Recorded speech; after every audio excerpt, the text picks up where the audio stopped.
मैं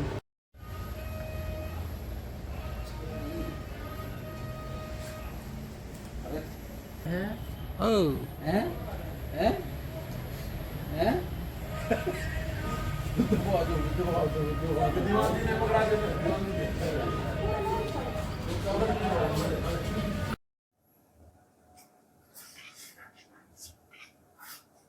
इसमें लग दीजिए हाँ क्या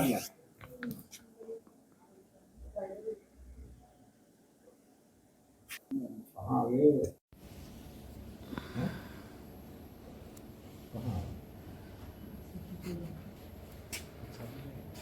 इनमें मेन कौन है? खूब समझ लो सारे में नहीं, सारे में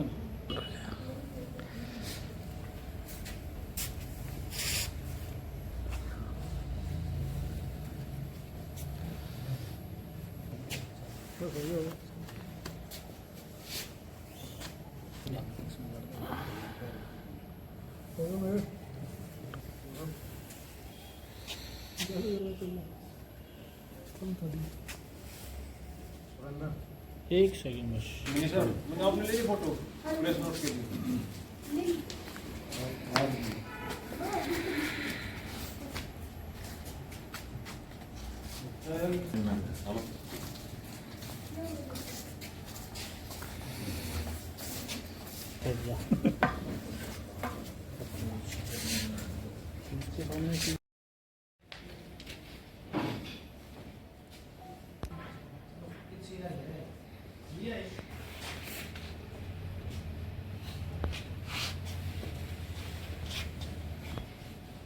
इसमें क्या दूंगी 4 लाख।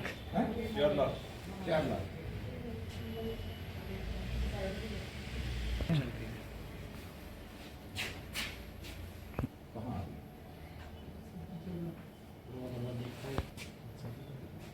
इनमें मेन कौन है?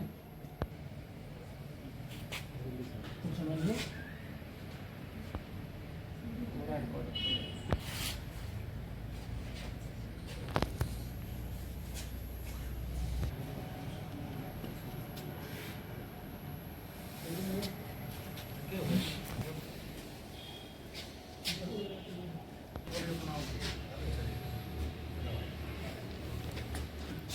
मिनिस्टर मैंने आपने ले ली फोटो प्रेस नोट के लिए।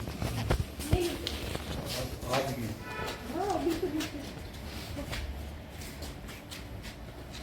हेलो कौन है मुझे लाइन में हेलो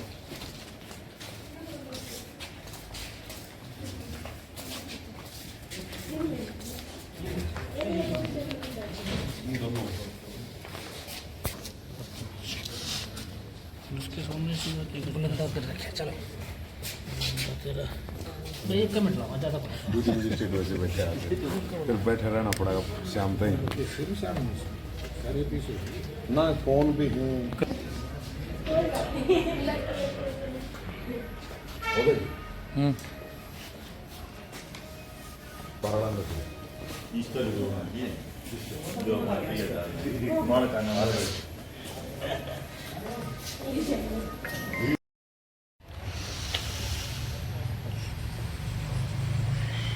और भी है संजय का ज्ञान लग रहा है और भी क्यों जाएगा भाई ये किस झारखंड में बैठा होगा पता नहीं कहाँ बैठा होगा मैं बता दूंगा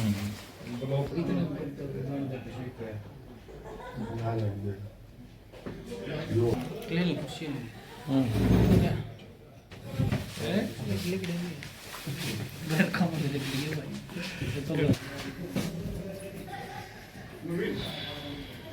आ जाना भाई तेरी मारी बार डांट दे यार सारा सौदा। ये एक धर्मवीर नाम का व्यक्ति था, एक सर्विसमैन है। ये हमारे पास कंप्लेन लेके आया था कि उसके साथ इंश्योरेंस पॉलिसी के नाम पे 17 लाख रुपए का फ्रॉड कर दिया है।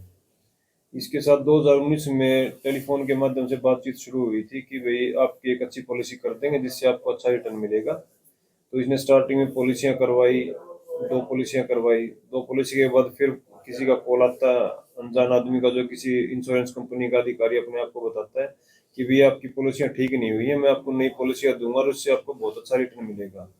इस तरह कर करके 2022 तक इसके साथ कुल 17 लाख रुपए की पॉलिसी और उससे एवज में कैश डलवा लिया गया। तो जब उनके सबके फोन नंबर, इनके बातचीत होनी बंद होगी, फोन बंद हुए, तभी हमारे पास कंप्लेंट लेके आया था। तो उसके ऊपर हमने केस दर्ज करके अपने एएसआई अजय हैं, उनकी टीम ने इस पे काम किया और इसमें हमने दिल्ली, नोएडा, गाजियाबाद से 3 लोगों को अरेस्ट किया है, जिनसे करीब 8-10 mobile phone, fraud ATM card और करीब 4 लाख रुपए की रिकवरी हुई है। कहाँ के रहने वाले हैं लोग? दो तो बेसिकली वेस्ट बंगाल के हैं और फिलहाल दिल्ली में रहते हैं, एक लड़का गाजियाबाद का है। ये पहले एक कोई एक्सर नाम की कंपनी थी जो इंश्योरेंस पॉलिसियां सेल करती थी अलग अलग कंपनियों की, और उसमें एक टीम के साथ ये काम करते थे। और जब ये कंपनी बंद हुई तो इन्होंने फिर ये बाहर जो क्लाइंट्स का डाटा इनके पास था कंपनी से मिला हुआ, उसी डाटा का यूज करके और अलग अलग लोगों के साथ काफी चीटिंग कर रखी है। इस वारदात के अलावा कोई और भी पहले का भी कोई क्राइम डिटेक्ट हुआ है? इनके ऊपर क्राइम का डिटेक्शन का माई फोर्सी को अभी डाटा शेयर करेंगे। जिन जिन लोगों के साथ इन्होंने चीट किया होगा वो डाटा उनके वहाँ रिफ्लेक्ट कर जाएगा, और जहाँ भी इसके और केसेस होंगे, ये मुझे पूरा निश्चित तौर पे मैं कह सकता हूँ कि इनके ऊपर बहुत सारे केसेस निकलेंगे इस तरह से। तो मोडस ऑपरेंडी क्या है इसके लोगों की? पूरे कितने लोग इसमें टोटल इन्वॉल्व हैं? देखो, इनकी टीम में 10-12 लोग थे। जब ये एक्सर कंपनी में एक साथ काम करते थे टेलीकॉलर का और पॉलिसी सेल करने का, वो सभी लड़के जैसे ही कंपनी छूटी वो अलग अलग तरह से अपने जो भी क्लाइंट का डाटा था उसको शेयर करते हुए उन सभी के साथ ही ठगी का काम कर रहे हैं।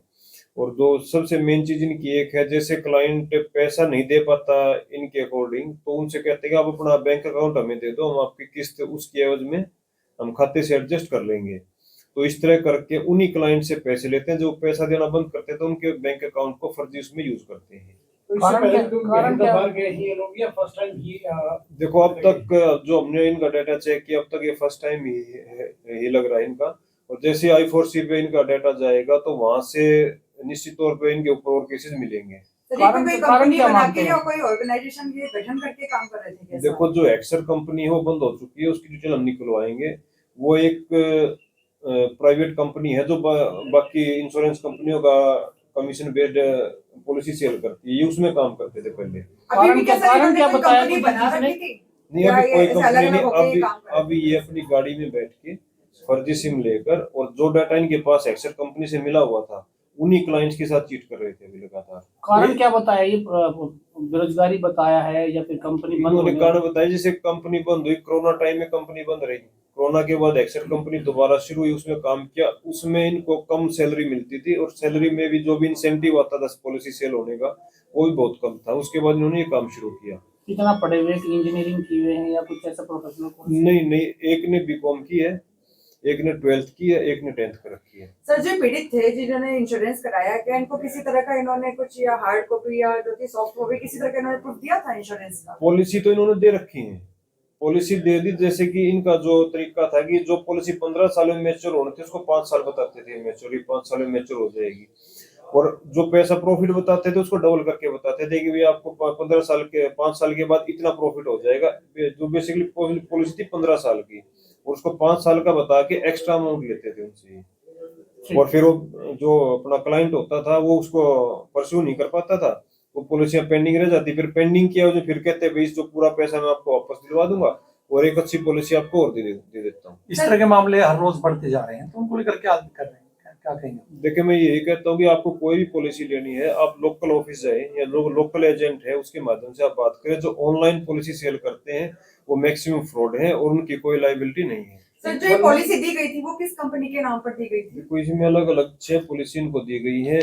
रिलायंस निपॉन है, एविवा लाइफ है, भारतीय एक्सा है और फ्यूचर जर्नल है। सर, ये सारी फर्जी है एक तरह से? नहीं, पॉलिसियां जेन्युइन है, लेकिन इनकी जो परसेंटेज बताई है, जिनका प्रॉफिट बताया है वो काफी मल्टीप्लाई करके इन्होंने बताया था। और जब ये पॉलिसियां 6 की 6 पॉलिसियों का जो इन्होंने पैसा अमाउंट भरना बताया था उससे कई गुना ज्यादा था। जब कंप्लेनेंट इसको नहीं भर पाया तो ये सारी पॉलिसियां लैप्स हो गई, इसलिए पॉलिसी का भी इसको नुकसान हुआ। उनको मैच्योर करवाने की एवज में जो उन्होंने फ्रॉड करके पैसा लिया है वो डबल नुकसान इसको हो गया है। कुलदीप जी, चीटिंग केस की बात हो चाहे साइबर फ्रॉड की, काफी केसेस बढ़ते जा रहे हैं और आप लोगों ने सर्विसेज बीच में काफी जिक्र हो रहा 1930, उसका कैसा रिस्पॉन्स है? 1930 का बहुत ही अच्छा रिस्पॉन्स है। अगर आप इमीडिएटली कॉल करते हो तो पहले आधे घंटे में 1 घंटे में तो आपका मैक्सिमम पैसा होल्ड होने के चांसेस हैं। सर पिछले साल की बात करें, इस साल की, तो रोहतक में ये जो साइबर क्राइम है इसमें कितने प्रतिशत वृद्धि हुई है?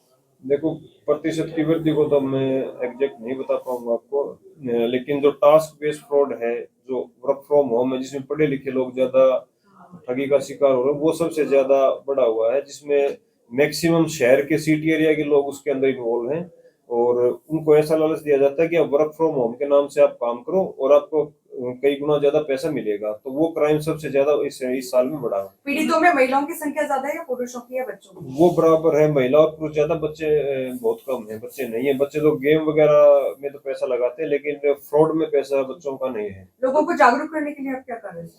जागरूक करने के लिए हम हर बुधवार को हमारा अवेयरनेस कैंपेन है, उसके लिए हम 1930 है और जितने भी मोडस ऑपरेंडी करंट में चली उसके बारे में अवेयर करते हैं। स्कूलों में, कॉलेज में, बस स्टैंड पे हमने अपने पेम्पलेट, पोस्टर, वो कोई प्रॉपर अभियान हमने चलाया हुआ है। 1930 कितना सक्सेस है सर शेयर? मैं तो मानता हूँ कि ये जिसने आधे घंटे में 1 घंटे फोन कर दिया उनका 90 to 95% अमाउंट होल्ड हो जाता है और वो हम कोर्ट के थ्रू उसको रिफंड करवा देते हैं। एक साल में रोहतक में साइबर केस में आपको कितनी सफलता हासिल हुई होगी?